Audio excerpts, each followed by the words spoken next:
এই স্কুলের স্যারকে বরবেশে দেখে ১৬ বছর বয়সী তারিণীর বুক কেঁপে উঠল। নিজের থেকে কমপক্ষে ১৩-১৪ বছরের বড় বয়সী কাউকে জীবনসঙ্গী হিসেবে মেনে নিতে পারল না কিশোরী মন।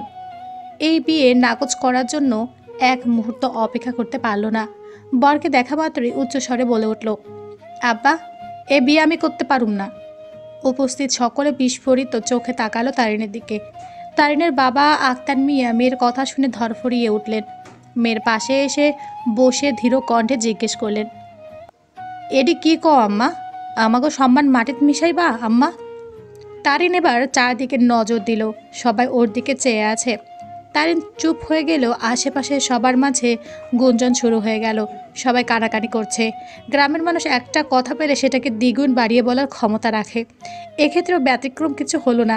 কেউ কেউ তো উচ্চস্বরে বলছেন, মনে হইতেছে মাইয়ার অন্য পোলার লগে পীড়িত আছে। একটা আনন্দময় বিয়ে বাড়ি তারিনের এক কথায় হুড়োহুড়ি শুরু হয়ে গেল। সবাই মিলে অতি ব্যস্ত হয়ে পড়ল কেন বিয়ে করবে না সে কারণ খুঁজতে। তারিন এই মুহূর্তে ঠিক কী করবে বুঝতে পারল না। ভয়ে গুটিয়ে গেল। মাত্রই বরযাত্রীরা আসা শুরু করেছে। মুহূর্তে পুরো বাড়ি জুড়ে ছেয়ে গেল মেয়েকে জোর করে বিয়ে দেওয়া হচ্ছে। আমজাদ সাহেবের কানে কথাটা যেতেই সে তড়িঘড়ি করে তারিনের কাছে ছুটে আসলেন। অবাক হয়ে তারিনের বাবাকে প্রশ্ন করলেন, কি ব্যাপার আক্তার ভাই, আপনি তারিন মাকে জোর করে বিয়ে দিচ্ছেন? আক্তার মিয়া চুপ করেই রইলেন। কি উত্তর দেবেন ভাবতে লাগলেন। তার তো উত্তর জানা নেই। মেয়েকে তো সে জোর করে বিয়ে দিচ্ছে না। তারিন সজ্ঞানে এই বিয়েতে রাজি হয়েছিল। তাহলে এখন কেন অমত করছে সেই কারণ খুঁজছেন। তারিনের ভীষণ কান্না পাচ্ছে। এই পরিস্থিতি দেখে আরও বেশি ঘাবড়ে গেলেন। চারদিকে তাকিয়ে মাকে খুঁজতে লাগলো। সবাই প্রশ্নোত্তর চোখে তারিনের দিকে তাকিয়ে আছে। তামজিদের কানে এসব খবর যেতেই তামজিদ সেখানে এসে হাজির হলো। তামজিদকে দেখে তারিন ভয়ে গুটিয়ে নিল নিজেকে। তামজিদ সবার উদ্দেশ্যে বলে উঠল, আপনারা সবাই বিয়ে খেতে এসেছেন, খেয়ে দিয়ে চলে যাবেন। আমরা দুজন মানুষ একসাথে সারা জীবন থাকবো। তাই আমাদের দুজনের ভালো মন্দ আমাদের বুঝতে দিন। দয়া করে কেউ আমার আবার তারিনের বিষয়ে কোনো প্রকার মন্তব্য করবেন না। এরপর তারিনের ভাই তুষারকে বলল সবাইকে খাওয়ানোর ব্যবস্থা করতে। তামজিদ তারিনের ভয় পাওয়ার চেহারার পানে তাকিয়ে খুব শান্ত বাক্যে শুধালো, বাবা, আমি তারিনের সাথে একা কথা বলতে চাই। কথাটা শুনে যেন তারিনের কলিজা শুকিয়ে যাওয়ার উপক্রম। বাবার সম্মানের দিকে তাকিয়ে তারিন এবার আর মুখ খোলার সাহস পেল না। তামজিদের কথা মেনে নিল। তামজিদের তারিনের হাত ধরে তারিন কেঁপে উঠল, তবু টু শব্দ করল না। তামজিদ তারিনকে নিয়ে ফাঁকা একটা রুমে চলে আসলো। এসে দরজা লাগিয়ে দিয়ে সোজাসাপটা প্রশ্ন করলো, এই বিয়েটা তুমি করতে চাও না? তারিন চুপ করে আছে। বারবার ঢোক গিলছে। কথা বলার জন্য কোনো শব্দ বাক্য খুঁজে পাচ্ছে না। তারিনকে চুপ থাকতে দেখে তামজিদ খুব অতিব্যস্ত স্বরে বলল, দেখো মেয়ে, এভাবে চুপ করে থাকার সময় এখন নেই। যা বলা সরাসরি বলো, বিয়েটা তুমি করতে চাও কি না? তারিন মাথা নাড়ালো, অর্থাৎ না। এবার তামজিদ জিজ্ঞেস করলো, কেন করতে চাও না? তারিন চঞ্চল প্রকৃতির একটা মেয়ে। মুখের উপর উচিত কথা বলার জন্য অনেকের চোখের বিষ। গ্রামের হাস্যোজ্জ্বল চঞ্চল দুষ্টু মিষ্টি মেয়ে তারিন, যে কিনা সারাদিন হাসি ঠাট্টায় মেতে থাকে। সে মেয়ে শহরের গম্ভীর অহংকারী ছেলেকে বর হিসেবে মানতে নারাজ। এতক্ষণ মানুষদের ভিড়ে একটু ঘাবড়ে গিয়েছিল ঠিকই, কিন্তু এবার আর ঘাবড়ে না গিয়ে সাহস সঞ্চয় করে কাট কাট গলায় বলে উঠল, আপনারে আমি কেন বিয়া করুম মাস্টার মশাই? আপনি আমার থেকে কত বড়? আমার লগে কি আপনারা মানায় নাকি? আপনি হয়েছেন শহরে পোলা আর আমি গ্রামের মাইয়া। আপনাকে ওইসব আদৌ কায়দার লগে আমি মানাই লইতে পারুম না মাস্টার মশাই। আমি তো জানতামই না যে আমার লগে যার বিয়া হইব সে আর কেউ না আপনি। আগে যদি জানতাম তাহলে এই বিয়েতে রাজি হইতাম না। পড়ালেখার থেকে বাঁচতে এই বিয়েতে রাজি হয়েছিলাম। আব্বাই যে আপনারে গলায় ঝুলাই দিব, এটা কেমনে কমু? তামজিদের ভ্রু যোগল কুচকে এলো। তামজিদ ছোট থেকে ঢাকায় বড় হয়েছে। শহরে আদব কায়দায় বড় হলেও গ্রামের প্রতি ওর বেশ টান। তাই তো শহরের নামকরা স্কুলে চাকরি ছেড়ে গ্রামের স্কুলে এসে জয়েন করেছে। সবে মাত্র 1 মাস হলো। এই 1 মাসে তামজিদের জীবনটা সম্পূর্ণ বদলে গেছে। পরিস্থিতির শিকার হয়ে নিজের থেকে এত ছোট বয়সের কাউকে বিয়ে করতে হচ্ছে। শুধু তাই নয়, নিজের ভালোবাসার মানুষকে বিসর্জন দিতে হচ্ছে। অজানা ব্যথায় তামজিদের বুক চিনচিন করে উঠল। দমবন্ধকর পরিস্থিতি থেকে যত তাড়াতাড়ি সম্ভব বের হওয়ার রাস্তা খুঁজতে লাগলো। তাই এ বিষয়ে আর কথা বাড়ালো না। যে করেই হোক বাবাকে দেওয়া কথা ও রাখবে। এই বিয়েটা ও করবে, যে করেই হোক করবেই। নিজের রাগ দুঃখ কষ্ট সাইডে রেখে তামজিৎ শান্ত স্বরে জিজ্ঞেস করলো, তুমি তোমার বাবাকে ভালোবাসো? হুট করে এহেন প্রশ্ন করায় তারিন অবাক পারে চেয়ে উত্তর দিল, এটি কি কথা জিগান? আমার বাবারে আমি ভালোবাসুম না কেন? কোন মাইয়াকে দেখছেন বাবারে ভালোবাসে না? তামজিৎ বিরক্তিকর স্বরে বলল, যা জিজ্ঞেস করেছি সেটুকুর উত্তর দাও, ভালোবাসো কি না? আমার বাপের আমি মেয়ালা ভালোবাসি। তাহলে তুমি কি চাও তোমার বাবার সম্মানহানি হোক, গ্রামের মানুষ নানাভাবে অপদস্থ করুক, অপমানজনক কথা শোনাক, চাও? তারিন আতকে উঠল, বিস্ফোরিত স্বরে বলল, না না, এসব আমি কেন চাইমু? আমার বাপেরে কেউ কিছু কইলে ওইটা আমার সহ্য হয় না। তামজিৎ পুনরায় বলল, এই বিয়েটা না হলে তোমার আমার দুজনের পরিবারের সম্মানহানি হবে, গ্রামের লোকেরা নানা কথা বলবে, তোমার নামে বদনাম উঠবে। এইসব সহ্য করতে পারবে তো? তোমার বাবা সহ্য করতে পারবে তো? এই বিয়েটা যদি তুমি না করতে চাইতে তাহলে আগে বারণ করতে। এখন বিয়ের আসরে বসে তুমি বিয়ে করবে না বলছো, পুতুল খোলা পেয়েছো নাকি এটা? দেখো মেয়ে, তুমি আমার থেকে বয়সে ও মেধা দুই জায়গায় এই ছোট। আমার তোমাকে বিয়ে করার বিন্দুমাত্র ইচ্ছে নেই। হ্যাঁ, মানছি তুমি যথেষ্ট সুন্দরী, কিন্তু এটা ভুলেও যেও না, সব ছেলেরা কিন্তু সৌন্দর্যে মগ্ন হয় না। আমাকেও তোমার সৌন্দর্যে টানে না। তাহলে বিয়েটা কেন করতেছেন? তামজিৎ একদমে কথাগুলো বলে যাচ্ছিল, এর মধ্যে তারিনের প্রশ্নে দমে গেল। তারিনের দিকে চেয়ে দেখলো মেয়েটা অশ্রুসিক্ত নয়নে ওর দিকে তাকিয়ে আছে, চোখে মুখে অসহায়তার ছায়া দেখা যাচ্ছে। তামজিৎ এক মুহূর্তের জন্য তারিনের চোখের মায়া হারিয়ে গেল। খেয়াল করলো মেয়েটা বড্ড বেশি সুন্দর লাগছে। বিয়ে সাজে বুঝি মেয়েদের এমনই সুন্দর লাগে? পর মুহূর্তে কিছু মনে করে দৃষ্টি নত করে ফেলল। আলতো স্বরে উত্তর দিল, বাবার জন্য। শুধু আপনার বাবার লাইগা? হ্যাঁ, বাবার তোমাকে পছন্দ। আর আপনার? তামজিৎ থেমে গেল। মেয়েটা বয়সে ছোট হলেও কথাগুলো বেশ মেচুর ব্যক্তির মতো জিজ্ঞেস করছে। আগের ন্যায় বলল, আমার পছন্দ অন্য কাউকে। তারিনের বুকটা মোচড় দিয়ে উঠল। যতই হোক, কোনো মেয়ের পক্ষে হপু বরের মুখ থেকে এই কথাটা সহ্য করার ক্ষমতা নেই। অসহায়ের মতো বলে ওঠে, তাহলে আমারে বিয়া কইরা আমার জীবন আর নষ্ট করেন না। আমি গ্রামের মানুষের কথা দাঁতে দাঁত আটকাইয়া সহ্য করে নিমু।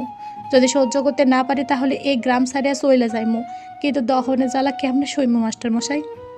একজন শিক্ষক হইয়া নিজের ছাত্রীরে বিয়া করতে আইছেন কেমনে মাস্টারমশাই? আপনি তো আমি কমপক্ষে 13 বছরের ছোট। আপনি কি বিবেক বুদ্ধি বলতে কিচ্ছু নাই? কেমনে রাজি হইলেন এই বিয়াতে? এসব সব যাই নাও আমার এই বিয়ে করার লাগে জোর করতেছেন, তাও আমি সব মাইনা নিতাম যদি আপনার আমারে পছন্দ করতেন।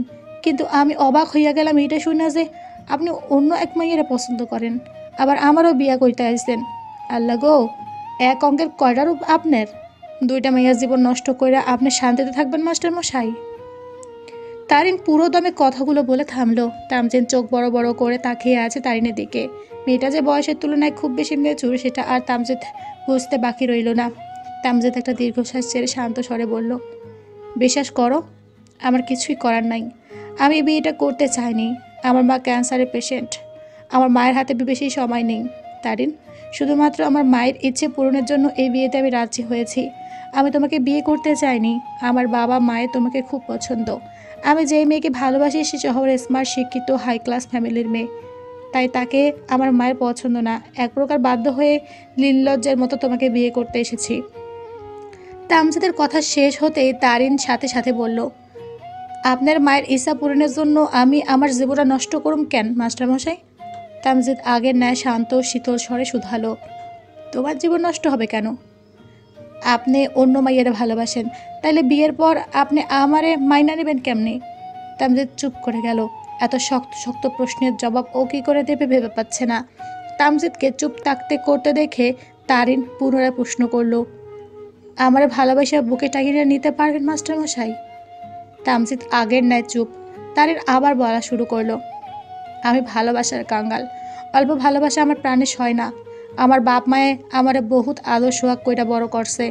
এখন যদি আপনি আমারে নিয়ে দহনের জ্বালা দেন, ওই জ্বালা সইবার ক্ষমতা আমার নাই। আপনি এই বিয়েটা ভাঙ্গা দেন, আমি এই বিয়ে করবো না। তামজিদ ভয়ে হাঁসফাঁস করতে লাগলো। তাইনে এসব কথা শুনে একটা কঠিন সত্য বলতে গিয়ে চেপে গেল। কঠিন স্বরে বলল, শোনো মেয়ে, আমার পক্ষে বিয়েটা ভাঙা সম্ভব না। তুমি ভয় পেও না। তোমার প্রতি স্বামী হিসাবে সব দায়িত্ব আমি পালন করব। তোমাকে কখনো অবহেলা করব না, কষ্ট দেব না। তোমাকে আমি আমার মতো করে বড় করব, পড়ালেখা করাবো, তোমার সব আবদার পূরণ করব, অতীত ভুলে সংসারে মন দেবার চেষ্টা করব। তুমি যা বলবে সব মেনে নেব। প্লিজ এই বিয়েটা ভেঙে দিতে বলো না। তারিন এবার শান্ত হয়ে গেল, কি বলবে খুঁজে পাচ্ছে না। এর মধ্যেই দরজার ওপাশ থেকে তারিনের বাবার গলা ভেসে আসলো। বাবার কণ্ঠস্বর শুনে তারিন চোখের পানিটুকু তড়িঘড়ি করে মুছে ফেলল। তামজিদ এবার বিনয়ী স্বরে বলল, প্লিজ বিয়েটা ভেঙে দিও না। তামজিদ দরজা খুলে দিতেই আক্তার মিয়া বললেন, বাবজান, আমি একটু আমার মাইয়ার লগে কথা কইতাম।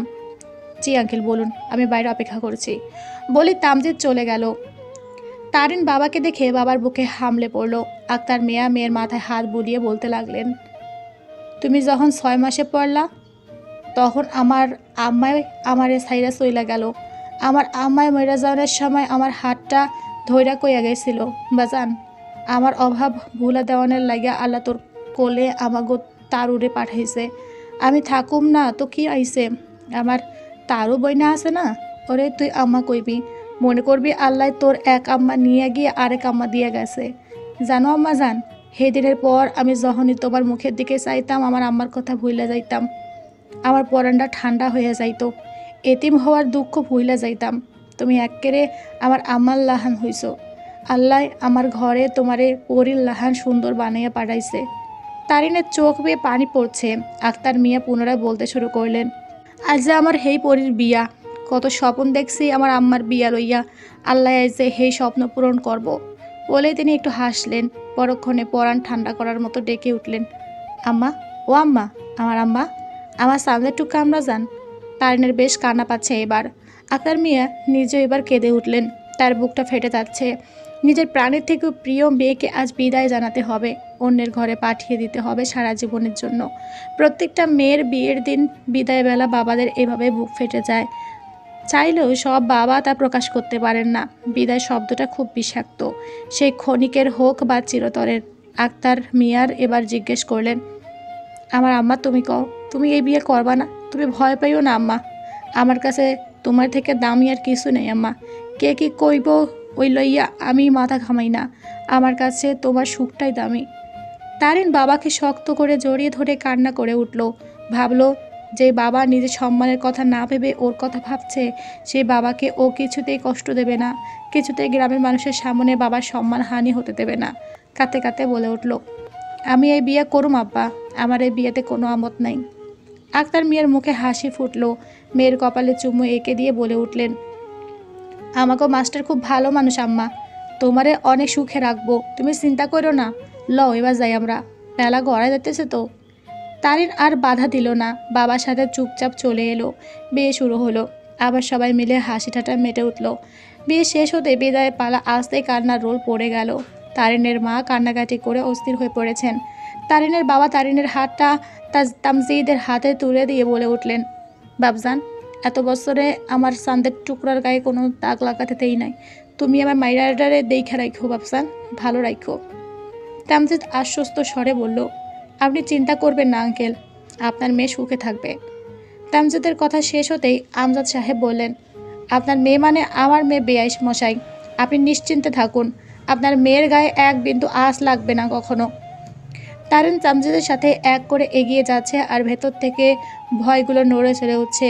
আজ থেকে তারিনের নতুন জীবন শুরু। জীবন কোন দিকে মোড় সেটা একমাত্র উপরওয়ালাই জানেন। তারিন বেশ ভালোভাবে বুঝতে পারছে ওর জীবনে স্বামীর সুখ এত সহজে হবে না, অনেক কাঠখড় পোড়াতে হবে। তারিন মনে মনে প্রতিজ্ঞাবদ্ধ হয়ে বলল, আমি হার মানবো না, আমি সংসারও করুম, স্বামীর ভালোবাসাও পামো, নিজের পায়েও দাঁড়ামো। আমিও তারিন, হেরে যাওয়ার মাইয়া আমি না। শ্বশুরবাড়ির চৌঘাটে এসে পা রাখতেই বাড়ির আত্মীয় স্বজন সকলে ভিড় জমালো বউ দেখার জন্য। তারিন আর তামজিদকে বরণ করা শেষ হতেই তামজিদের মা বর্ষা বেগম বললেন, বাবা, আমার বৌমারে কোলে তুলে ঘরে নিয়ে আসো। মায়ের এহেতুক আবদারের ওপর তামজিদ বারণ করতে পারল না। তারিনকে কোলে তুলে নেওয়ার জন্য হাত বাড়াতেই কোথা থেকে একটা মেয়ে এসে সবার সামনে তামজিদকে জড়িয়ে ধরল। তামজিদ ঠায় দাঁড়ানো, ভয় আর অস্বস্তিতে তার সাথে মেয়েটাকে সরানোর চেষ্টা করলো, কিন্তু মেয়েটা সরল না, বরং আরও শক্ত করে জড়িয়ে ধরল। আমজাদ সাহেব, বর্ষা বেগম দুজনের বিষয়ে চোখের পাতা ফেলতে ভুলে গেলেন। তারিন যেন আকাশ থেকে পড়ল, কয়েক পা পিছিয়ে গেল। জীবন কোন কাঠগড়ায় এসে দাঁড় করালো তারিনকে।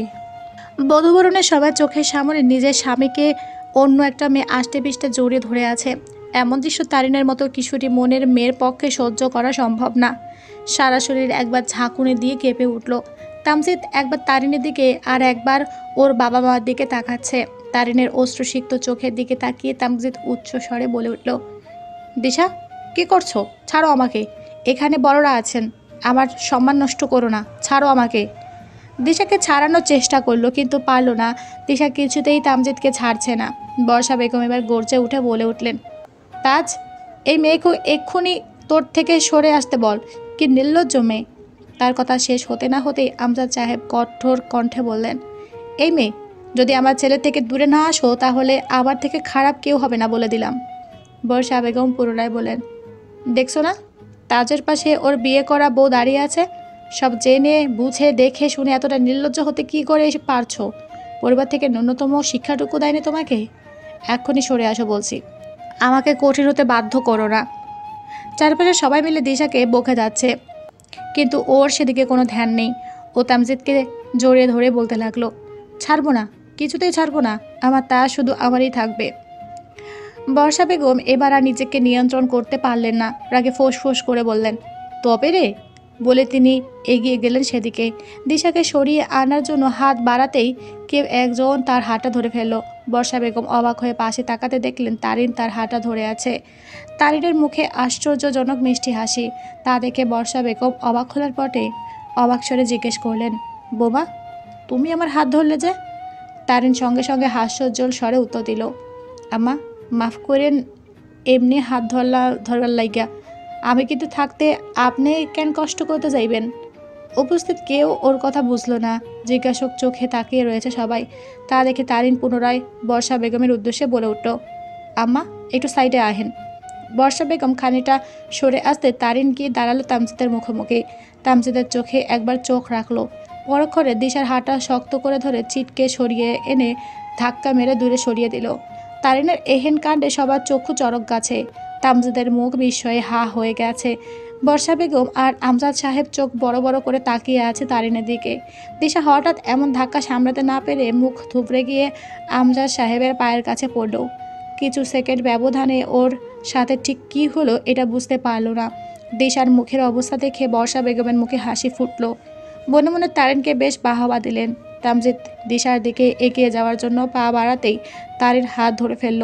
চোখের ইশারে যেতে বারণ করলো। তামজিদের গায়ের পাঞ্জাবিটা ঝাড়তে ঝাড়তে বলল, এখন আপনি বিবাহিত মাস্টারমশাই। আপনার বউ আপনার সামনে দাঁড়াইয়া থাকাকালীন পরনারী আপনারে সোহাগ করে ধরে রাখবো, এটা আপনি কোনোদিন ভাইবেন না। তারিনের অধিকার তারিন খুব ভালো কইরা বুঝা লইতে পারে। দিশার এবার চৈতন্য কেটে গেল। নিজেকে সামলে উঠে দাঁড়ালো। তারিনের দিকে অগ্নি দৃষ্টিতে চেয়ে রাগে ফোঁস করতে করলো কিছুক্ষণ। অতঃপর এগিয়ে গেল তারিনের দিকে। চিৎকার করে জিজ্ঞেস করলো, আমার গায়ে হাত তোলার সাহস কে দিয়েছে তোমাকে? তারিন হাসলো, জবাব দিল, ছোটবেলা থেকেই আমার সাহস কেন বড্ড বেশি। দিশা আবার আগের থেকেও জোরে চেঁচিয়েও বলে উঠল, গাইয়া ভূত, তুমি আমার মুখে মুখে কথা বলছো? তোমাকে আমি, বলে তারিনকে থাপ্পড় দেওয়ার জন্য হাত উঠাতেই তারিন খপ করে হাতটা ধরে ফেলল। হুঁশিয়ারি বাক্যে বলে উঠল, আমার শরীরে হাত দেওয়ানোর মতো সাহস একদম করেন না ফা। দিশা পুনরায় চিৎকার করে উঠল। তামজিদ চেয়ে দেখলো তারিন দিশার হাতটা মুচড়ে ধরে আছে। দিশা ব্যথা এবার কুকিয়ে উঠল। ব্যথাতু স্বরে বলল, এই মেয়ে, আমার হাত ছাড়ো, আমার লাগছে। তারিন পাল্টা শব্দ না করে ছেড়ে দিল। শান্ত হয়ে বলল, হোনেন শহুর আফা, বয়সে আপনি আমার থেকে বড়, কিন্তু গায়ে জোরে না। আপনি আমার বড় বইলে আজকে ছাড় পাইয়া গেলেন, নয়তো দেখাই দিতাম তারিন কি জিনিস। দিশা সহ প্রত্যেকে তারিনের কর্মকাণ্ডে ভারী অবাক। তামজিদ এতটাই বিস্মিত যে কথা বলার ভাষা খুঁজে পাচ্ছে না। তারিনকে ঠিক কী বলা উচিত এই মুহূর্তে খুঁজে পাচ্ছে না। তাই চুপচাপ দাঁড়িয়ে থেকে তারিনকে দেখছে। বর্ষা বেগম আর আমজাদ সাহেবের মুখে তৃপ্তির হাসি। তারা যেন এমন কাউকেই এই মুহূর্তে আশা করেছিলেন। দিশা এবার তামজিদের কাছে গিয়ে বলে উঠল, তাজ, তোমার সামনে এই অশিক্ষিত গাইয়া মেয়েটা আমাকে অপমান করছে, আর তুমি চুপচাপ দাঁড়িয়ে আছো। তামজিদ এবার মুখ খুলো, প্রসঙ্গ এড়িয়ে শান্ত স্বরে বলতে লাগলো, তুমি না আমাকে ভালোবাসো? তাহলে আমাকে এমন একটা পরিস্থিতিতে ফেলতে কি করে? সবার সামনে আমার সম্মান নষ্ট করলে কি করে? যেখানে তোমার পাশে থাকার কথা ছিল, আমাকে মেন্টালি সাপোর্ট করার কথা ছিল, সেখানে তুমি আমার বাড়িতে এসে আমার ও আমার পরিবারের মান সম্মান ডুবিয়ে দিলে দিশা। তোমার থেকে অন্তত আমি এটা এমনটা আশা করিনি। যাই হোক, এসব কথা পরে হবে। আমার ঝামেলা ভালো লাগছে না আর। যদি নিজের বাকি সম্মানটুকু বাঁচাতে চাও তাহলে এবার তুমি আসতে পারো। বলেই তামজিদ সেখানে আর এক মুহূর্ত দাঁড়ালো না, বড় বড় পা ফেলে ভেতরে চলে গেল। দিশা তামজিদ পিছু পিছু যাওয়ার জন্য পা বাড়াতেই তারিন ধরে ফেললো, বলল, কি কইলো হনেন নাই? আপনি এইবার আইতে পারেন, দরজা খোলাই আছে। দিশার আগে ফেটে পড়ে চিৎকার করে বলল, চুপ, একদম চুপ, অশিক্ষিত গাইয়া ভূত একটা। একদম বাড়াবাড়ি করতে আসবে না আমার সাথে, ছোট লোক একটা। বড় লোকের ছেড়ে পেয়ে গলায় ঝরে পড়েছ, আবার বড় বড় কথা বলতে এসেছো। তারিন দিশাকে থাপ্পড় মারার জন্য হাত এগিয়ে নিয়েও থেমে গেল, দাঁতে দাঁত চেপে বলে উঠল, আপনি যদি আমার থেকে বয়সে অনেক বড় না হতেন তাহলে আমার হাতের 5টা আঙুলের ছাপ আপনার গালে এঁটে দিতাম। কি বললেন? আমি অশিক্ষিত? হ্যাঁ, আমি অশিক্ষিত। সদ্য এসএসসি পাশ করা মেয়ে যদি অশিক্ষিত হয় তাহলে আমি অশিক্ষিত। অন্যের স্বামীর ওপর ঢলে পড়ার মতো শিক্ষিত হতে চাই না। আমি গ্রামের মেয়ে বলে এই গাইয়া ভূত হয়ে গেলাম, তাই না? ওকে ফাইন, আমি গাইয়া ভূত। মরে যাওয়ার আগে অবধি গাইয়া ভূতই থাকবো। স্মার্ট মানে যদি হয় আপনার মতো নির্লজ্জ বেহায়া, তাহলে আমি সেই স্মার্ট কোনোদিন হতে চাই না। আশা করি বুঝতে পারছেন। আপনাকে আজকে প্রথম ও শেষবারের মতো সাবধান করে দিচ্ছি, আমার স্বামীর থেকে দূরে থাকবেন, নয়তো দেখবেন তার কি চিজ। এখন আসতে পারেন, এমনিতেই আমি খুব টায়ার্ড, সারাদিন অনেক ধকল গেছে, আর পাচ্ছি না। আপনি আসুন, আমাদের একটু শান্তি দিন। বলেই দিশার হাত ধরে দরজার বাইরে এক প্রকার ধাক্কা মেরে ছেড়ে দরজাটা বন্ধ করে দিল। জোরে হাফ ছাড়লো, মনে মনে বলল, তারিনের সাথে লাগতে আইলে এমন অবস্থাই হইব। বাসরাতে সাপের কলা চেপে ধরে দাঁড়িয়ে আছে তারিন, চোখে মুখে তার অগ্নিঝরা রাগ। সব ঝামেলা শেষে রাতে ঘরে ঢুকে তারিনকে কিছু শক্ত বাক্য শোনাতেই তারিন বাঘিনী রূপে তামজিদের ওপর হামলে পড়েছে। চেঁচিয়ে বলতে লাগলো, আপনি কি ছেলে খেলা পেয়েছেন সব? কেমন পুরুষ আপনি মাস্টারমশাই? আপনাদের মতো পুরুষের কে কি বলে জানেন? ব্যক্তিত্বহীন কাপুরুষ বলে। একটা মেয়েকে ভালোবাসলেন, তারপর তাকে মাঝ রাস্তায় ছেড়ে দিলেন, পরিবারের চাপে অন্য একটা মেয়েকে বিয়ে করে ঘরে তুললেন। 2টা মেয়ের জীবন নিয়ে আপনি ছিনিমিনি খেলছেন মাস্টারমশাই। যাকে ভালোবাসলেন তাকে নিজের মায়ের মনের মতো করে নিতে পারতেন, তার হাতটা শক্ত করে ধরে রাখতে পারতেন, তা না করে কাপুরুষের মতো ছেড়ে দিলেন। কেন করলেন এইসব? আজকে আপনি আমার সব প্রশ্নের উত্তর দেবেন, আর সেটা এক্ষুনি বলেন। কেন করলেন এত সব কিছু? তারিনের কথা পাল্টা জবাবে তামজিদ এবার শক্ত কণ্ঠে বলে উঠল, আমি তোমার কোনো প্রশ্নের উত্তর দিতে বাধ্য নই। এবার তারিন আরও শক্ত করে কলার চেপে ধরলো, দাঁতে দাঁত চেপে বলল, একদম ভুলে যাবেন না আমি কে। আমি আপনার বিয়ে করাবো। কয়েক ঘন্টা আগে 3 কবুল বলে আপনি আমাকে বিয়ে করেছেন, তাই আমার কাছে আপনি সব প্রশ্নের উত্তর দিতে বাধ্য। শোনেন মাস্টারমশাই, আমাকে গ্রামের সাদাসিধা অবলা মেয়ে ভাববেন না। আমি কোনো অবলা প্রাণী না যে আপনারা আমার সাথে যা খুশি তাই করবেন। আমি নিজের অধিকার নিজে আদায় করে নিতে পারি, আর নেব। বয়সের তুলনায় ম্যাচুরিটি আমার মধ্যে অনেক বেশি, বুদ্ধিটাও বেশি। তামজিদ এবার কঠিন হয়ে কিছু বলার জন্য মুখ খুলল। পরক্ষণে তারিনের এমন অগ্নি রূপ দেখে তামজিদ দমে গেল। নিস্তব্ধে তারিনের থেকে নিজের কলারটা ছাড়িয়ে নিল, খাটের ওপর ধপ করে বসে পড়ল। কিছুক্ষণ নীরবতা কেটে গেল দুজনের। তারিনের চোখ বেয়ে নোনা জল গড়িয়ে পড়ছে একাধারে। যতই উপরে শক্ত থাকুক না কেন, ভেতরে ভেতরে না চাইতো ভেঙে যাচ্ছে বারবার। জীবনের নৌকা ঠিক কোন জায়গায় গিয়ে থামবে সেটা ভেবে অস্থির হয়ে উঠেছে বারবার। তারিন ঠায় দাঁড়িয়ে আছে, ভেতর থেকে চাপা আর্তনাদে বুকটা ফেটে যাচ্ছে। তামজিদ কিছুক্ষণ চুপ থেকে হঠাৎ বলে উঠল, আমার কথাগুলো একটু শুনবে প্লিজ? তামজিদের গলার স্বর খুব অসহায় শোনালো, সে চাপা আর্তনাদ স্পষ্ট। তারিনের উত্তর না পেয়ে তামজিদ পুনরায় বলে উঠল, শুনবে আমার কথাগুলো? তারিন কঠিন স্বরে বলল, বলুন, শুনছি। তামজিদ আগের ন্যায় শান্ত হয়ে অনুরোধের বাক্যে শুধালো, এখানে এসে বসো। তারিন কিছু না বলে চুপচাপ তামজিদের পাশে গিয়ে বসে পড়ল। অবশ্য খানিক দূরত্ব বজায় রেখেছে ঠিকই। তামজিদ এবার শান্ত স্বরে বলতে শুরু করলো, আমি তোমার জীবনটা নষ্ট করব না তারিন, তোমার অধিকার থেকে তোমাকে বঞ্চিত করব না। কম বেশি সবার জীবনে অতীত থাকে, তাই বলে কি মানুষ অতীত আঁকড়ে বসে থাকে? আমার জীবনে একটা অতীত আছে, তাই বলে কি আমি কখনো অতীত ভুলে নতুন জীবন শুরু করতে পারবো না? তারিন বেশ শান্ত স্বরে বলে উঠল, দেখেন মাস্টারমশাই, আপনার জীবনে যদি শুধু অতীত থাকতো আমি মেনে নিতাম, কিন্তু এটা তো অতীত না, এটা বর্তমান। যাকে ছেড়ে আসলেন তার কি হবে ভেবেছেন? ভেবেছি। ভাবলে ছেড়ে আসলেন কিভাবে? কি করব আমি? তুমি একবার আমার জায়গায় নিজেকে কল্পনা করো, তারপর বলো কি করতাম আমি। আপনার মায়ের কেন পছন্দ না দিশা আপুকে? দিশা শহরের স্মার্ট মেয়ে। তাহলে আপনার মায়ের যেমন মেয়ে পছন্দ তেমন করে দিশা আপুকে গড়ে তুলতে পারতেন। চেষ্টা করেছিলাম, হয়নি। কেন হয়নি মাস্টারমশাই? তামজিদ এবার দীর্ঘশ্বাস ছাড়ল। তারিন প্রশ্নোত্তর চোখে তামজিদের মুখ পানে তাকিয়ে আছে। পুনরায় জিজ্ঞেস করলো, কেন হয়নি? তামজিদ এক বুক হাহাকার নিয়ে বলে উঠল, আমার মা কোনোভাবে মেনে নেবেন না দিশাকে। দিশাকে তার অকারণে বড্ড অপছন্দ। অকারণে কাউকে অপছন্দ করা যায় না। তামজিদ এবার খুব উৎসাহ নিয়ে বলে উঠল, দিশা খুব ভালো মেয়ে, বিশ্বাস করো। তোমার সাথে বাজে ব্যবহার করেছে আমি মানছি। ও জায়গা থাকলে তুমিও হয়তো এমনটাই করতা। শিক্ষিত, ভদ্র, স্মার্ট ও ভালো ফ্যামিলির মেয়ে দিশা। আমাদের সম্পর্ক খুব বেশি দিনের না, মাস 6 হবে, কিন্তু বন্ধুত্বেই সেই কলেজ লাইফ থেকে। আস্তে আস্তে ওর প্রতি কখন যে ভালোবাসা জন্মে গিয়েছিল টেরি পাইনি। বড্ড ভালোবেসে ফেলেছিলাম ওকে, পেয়েও হারিয়ে ফেললাম। না পাওয়ার যন্ত্রণা কেন একসময় ভুলে যাওয়া যায়, কিন্তু পেয়েও যে মানুষ শখ জিনিস হারায়, সেই মানুষ যন্ত্রণা ভুলে কি করে? তারিন খেয়াল করলো তামজিদের চোখ অশ্রুসিক্ত। তারিনের বুকটাও কেঁপে উঠল। সঙ্গে সঙ্গে প্রশ্ন করে বসল, তাহলে আমি কেমনে সইমু মাস্টারমশাই? তামজিদ এহেন প্রশ্ন অবাক হয়ে বলল, মানে? তারিন এবার অশ্রুসিক্ত নয়নে তামজিদের দিকে তাকালো। তামজিদ তারিনের দিকেই চেয়েছিল। দুজনের চোখে চোখে একবার বনিবনা হয়ে গেল। তারিন দৃষ্টি ফিরিয়ে নিল। প্রসঙ্গ এড়িয়ে গিয়ে বলল, কিছু না, আমার ভালো লাগছে না। তাহলে তুমি ফ্রেশ হয়ে এসে শুয়ে পড়ো, সারাদিন অনেক ধকল গেছে। এর মধ্যে তামজিদের ফোনটা বেজে উঠল। তামজিদ তারিনের দিকে একবার আজ চোখে তাকালো, তারপর বলল, দিশা ফোন দিয়েছে, তুমি ফ্রেশ হতে যাও, আমি আসছি। বলে বাইরে যাওয়ার জন্য পা বাড়াতেই তারিন হাত ধরে আটকে দিল। তামজিদের হাতের থেকে ফোনটা ছো মেরে নিয়ে রিসিভ করলো। লাউড স্পিকারে দিতে ওপাশ থেকে দিশার কণ্ঠে ভেসে আসলো, তাজ, আমি তোমাকে সত্যিই ভালোবাসি। তোমাকে ছাড়া আমি থাকতে পারছি না। প্রতি মুহূর্তে আমার দম বন্ধ হয়ে আসছে। প্লিজ তুমি ওই মেয়েটাকে ছেড়ে দাও।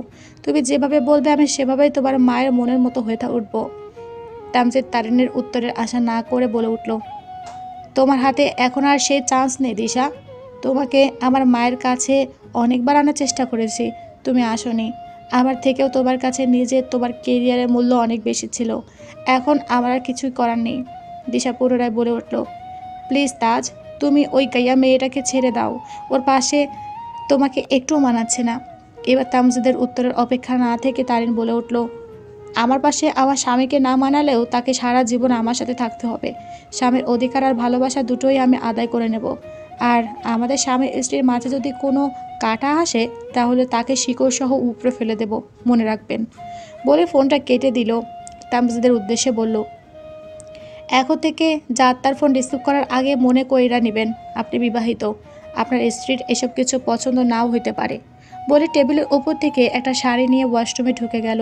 ওয়াশরুমে গিয়ে দরজার ছিটকিটি আটকে দরজার পিঠে ঘেঁষে বসে পড়ল। এতক্ষণে জমানো সব কষ্ট আর্তনাদগুলো এবার বেরিয়ে আসলো। তারিন মুখ চেপে কান্না করে উঠল, যেন শব্দ না হয়। নিজেকে খুব অসহায় লাগছে। মায়ের কথা বড্ড মনে পড়ছে। মায়ের বুকে মাথায় একটু কাঁদতে মন চাচ্ছে ওর। সব কিছু হঠাৎ করে এত পরিবর্তন হয়ে গেল কেন? জীবন কি অন্যরকম হতে পারতো না? জীবন হঠাৎ করে একটা কিশোরী মেয়ে এত বড় বানিয়ে দিল। জীবন বড় অদ্ভুত। তার নিজে নিজে কানারত স্বরে বলে উঠল, কেন এমন হইল আল্লাহ? আমি কি এমন চাইছিলাম? আমার আব্বার কত সাজ ছিল আমার লইয়া। আমি আমার জামাইয়ের কাছে রানীর মতো থাকবো আব্বা। আজকে তোমারে আমি কইতে পারলাম না। তোমার মাইয়া শ্বশুর বাড়ির রানী হইয়া থাকবো ঠিকই, কিন্তু স্বামীর আদর পাইব না। তারিনের বুকটা কষ্টে ফেটে যাচ্ছে।